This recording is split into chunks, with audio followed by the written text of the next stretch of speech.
that. Hello, my name is Ian, and welcome back to A Year and a Day. It's day number 15 of my quest, my Arthurian quest to better myself, to right the wrongs of my past, and just generally not be a mess. Today started out simple enough, waking up, eating lunch, because I woke up late again. It's Labor Day, you know, I am a laborer, I get some time off, you know. I'm like,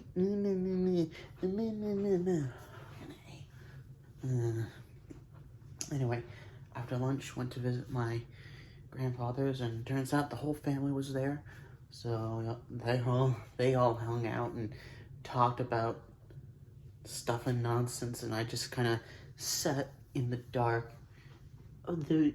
Sat in the dark and was like very antisocial, not peak at all, I will say. But then I went out for a walk, and it was had just finished raining, so it was a very, you know, kind of the world still quiet type thing. It wasn't, you could really get that petrichor smell going. Petrichor being the smell of rain after it rains. Oh, I had it and I lost it.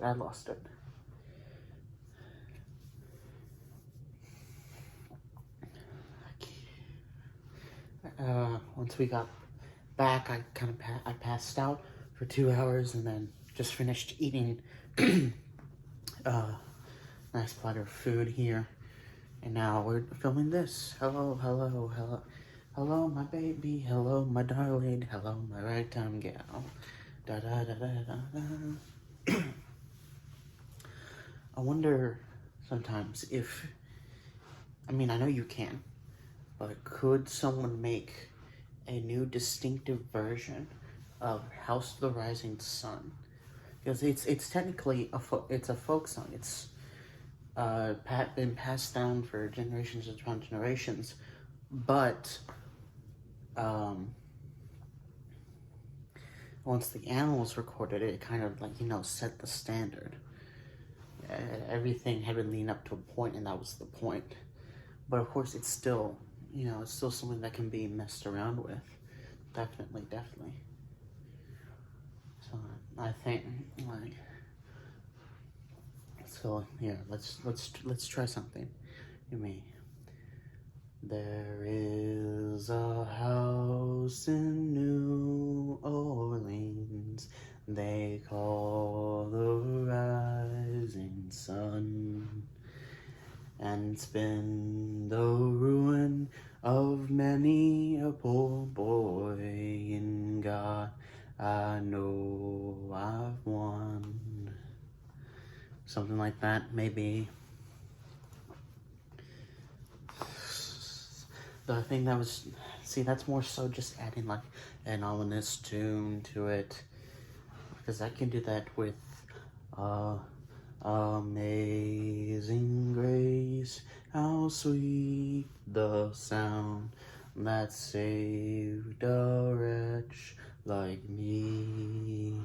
Once was lost, but now is found. Was blind, but now I see. And see, it feels very monkish, not in like a detective or like a fish, but in like the old medieval monks and their Gregorian chants. Though it could actually be nothing like that at all. The dwarves. Oh, I'm looking away. I'm not even looking you in the eye. Sorry. It's hard to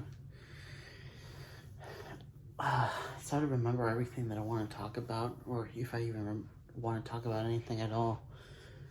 And just see, I'm pacing. I used to not do this. I used to actually be good public speaking and be able to go on long form rants and be like, well, not long form rants. I actually used to practice my speeches. I was part of 4-H, but now but you know, I stopped doing that. I mean, I still love to do presentations. I still love to act, to be like, we here at so-and-so Industries would love to talk to you about the Farnborough-Hansen. The Farnborough-Hansen is a revolutionary item set to enter into your market this summer. See, I can do stuff like that. I can, you know, think off the cuff and all, but you know, everything's better when you prepare it, of course. I'm doing it again. I've got this big wall of books and bottles that I'm staring at here. It's a combination of like childhood books and others that I've sort of picked up over the years from book sales and stuff. That a lot of them I don't even think I've even cracked open. Just kind of sit there.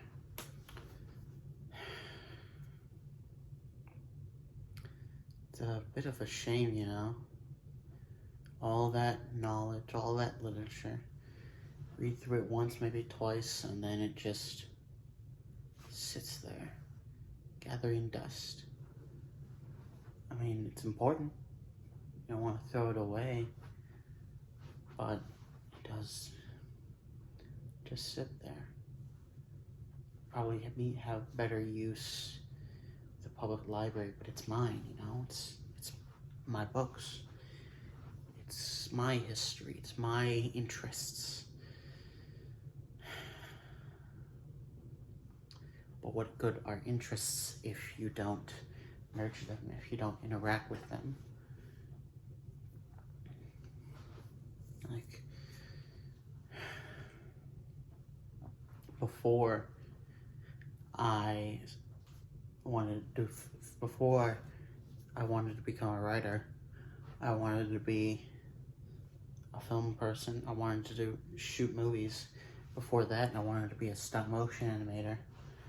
And before that, I didn't really have any ambitions at all. But when I was younger, the first thing I ever wanted to be was an astronaut. I had astronaut-themed birthday parties. I had astronaut-themed costumes for Halloween. I had various different books I would read. I'd go to the Natural History Museum in Houston a lot, and I'd go visit Space Center in Houston as well.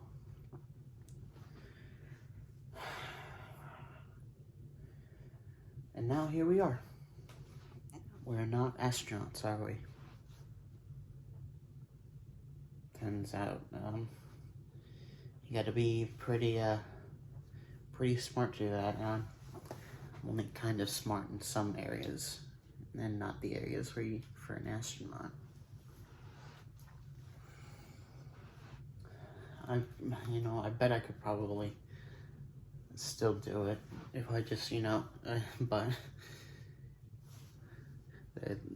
they want younger candidates with professional backgrounds in science and coding and engineering and and pilots and stuff like that. That's what they probably want. And me, I'm a theater graduate who didn't really want to graduate in theater, which is great.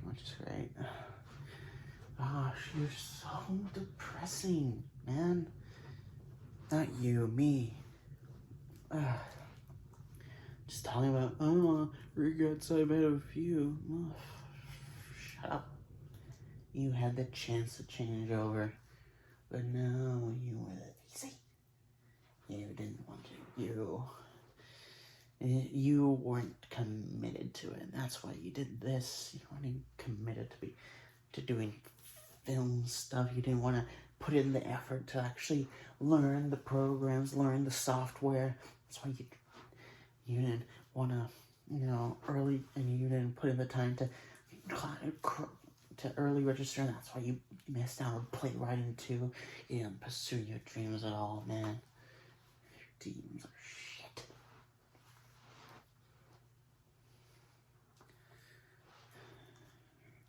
I know it's bad to negatively talk about yourself, but it's true. I did do all that, and now here we are.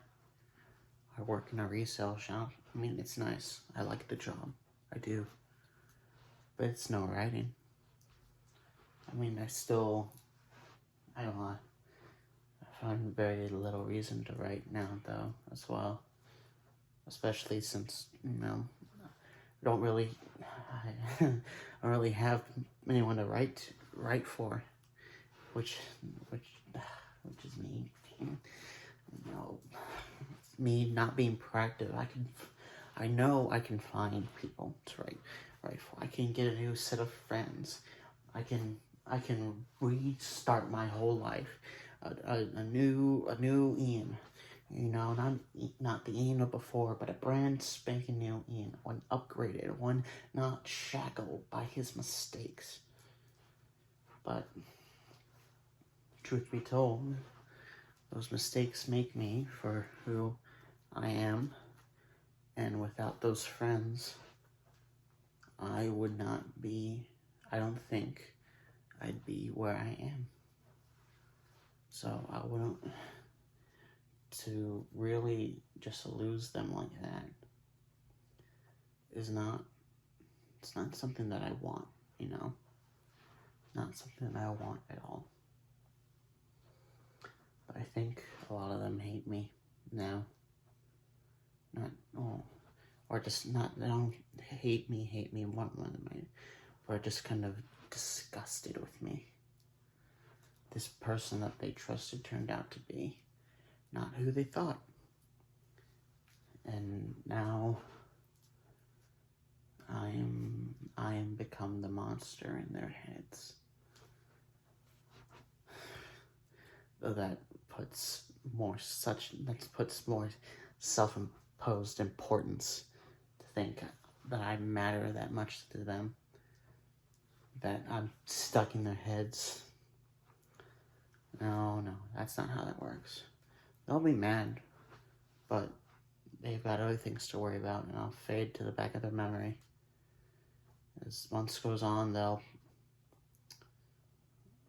forget.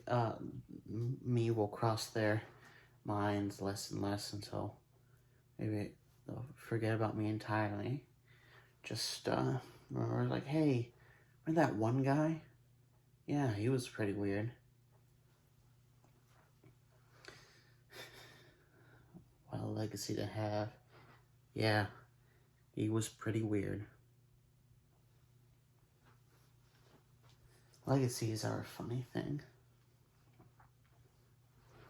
You work so hard to make one for yourself, but it's never your decision in the end. It's always everyone else's. They get to decide what you get remembered for, if you get remembered for anything at all. While doing research for the Space Force project, look into the video games that came before Space War, because there were games before Space War, just not ones that spread anywhere or really inspired much. William Higginbotham, the guy who made Tennis for Two in 1958, he wanted more so to be remembered for his work on the Manhattan Project. Yet nowadays, if you ask people about him, the first thing that a lot of them will know him for Tennis for Two, a one-off little project that he did for an expo to show off some science equipment. And then there's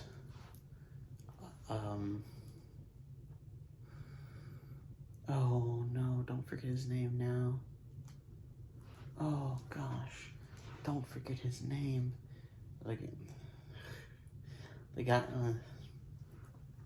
who made Oxo, and the guy and Christopher Stracy who made Drafts, both of them in 1952, and there was also another one, Sheeping Gates. They made those games as more so as for like thesis stuff, or just for you know, testing to see if it could be done or not. They went on to do like more important things, but yet nowadays a lot of people will know them for their video game work.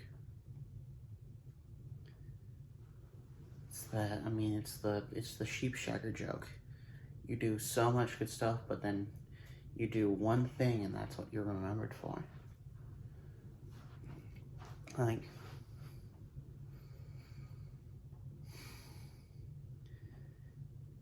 imagine if I do this, I make this project, I get it out there and it becomes successful, but then, you know,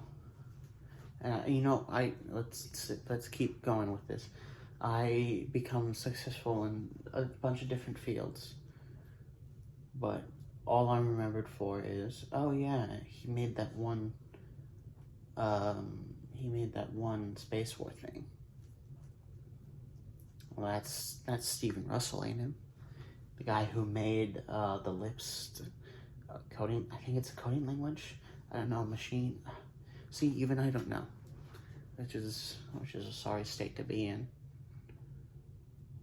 But it's something, you know. Work so hard to build a legacy, but the client decides what the material will be afterwards. That doesn't make any sense. I mean, grammatically. Thank you all so much for watching. I've been Ian. This has been A Year and a Day, number 15. Take care.